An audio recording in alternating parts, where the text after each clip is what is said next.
Til að skilja Biblíuna verðum við fyrst að taka við rótarkvistinum Davíðs, sem kom aftur til jarðarinnar í annað sinn og læra af honum.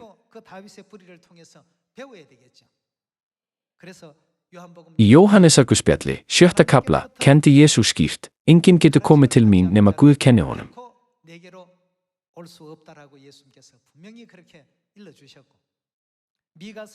Það skrifað í bók Míka, 4. kafla, á hinum síðustu dögum: hvað mun Guð gera fyrir alla menn?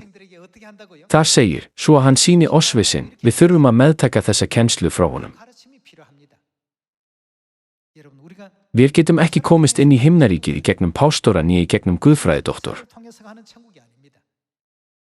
Guð sá eini sem getur leiðbeint oss og leitt oss þangað. Við þurfum ekki að leita að öðrum leiðum. Við þurfum aðeins að taka á móti annarri komu Krists, Messíasi vorum, sem mun koma aftur til jarðar og leiða oss eingöngu með orðum sínum. Í Opinberunarbókinni, 3. kafla, 12. versi, stendur skrifað: þannig sigrar mun ég gera að máttarstólpa í musteri Guðs míns og hann skal aldrei framar fara þaðan. Á hann mun ég rita nafn Guðs míns og nafn borgar Guðs míns, hinnar nýju Jerúsalem, kemur af himni ofan frá Guði mínum, og nafni mitt hið nýja. Vísar þetta ég hér ekki til Jesú þegar við lesum 1. kafla Opinberunarbókarinnar, 1. vers. Það segir að nýtt nafn Jesú verði ritað á hann.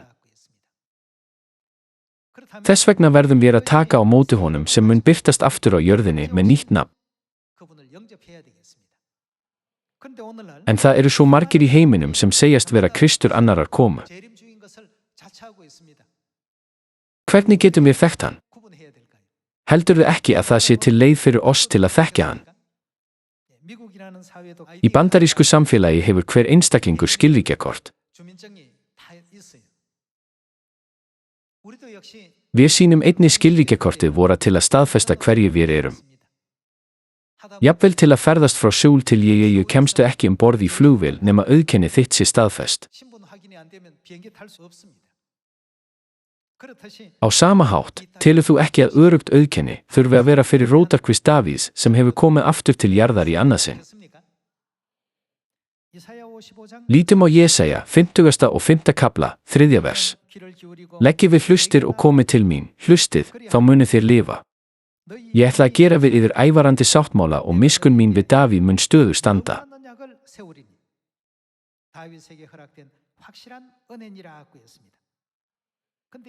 Hér stendur að Davíð sé lofað ævarandi sáttmála. Lítum því næst á hvað þessi ævarandi sáttmáli í 13. kafla Hebróarabréfsins. Í 13. kafla, 20. versi, segir: Guð friðarins, sem leiddi drottinn vorn, Jesú, hinn mikla hirði sauðana, upp frá dauðum með blóði eilífs sáttmála.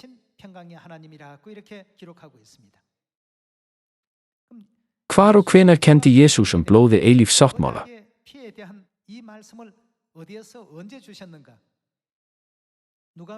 Lúkasarguspjall, 20. og annar kafli, 7. vers, segir: Þegar sá dagur ósíðu brauðana kom slátra skildi páskalambinu sendi Jesús þá Pétur og Jóhannes og sagði: farið og búið til páskamáltíðar fyrir okkur.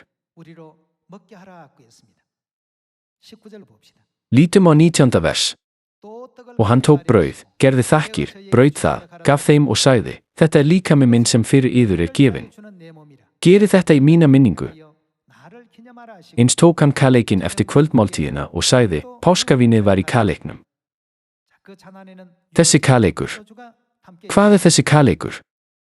Hinn nýji sáttmáli í mínu blóði sem fyrir yður úthellt.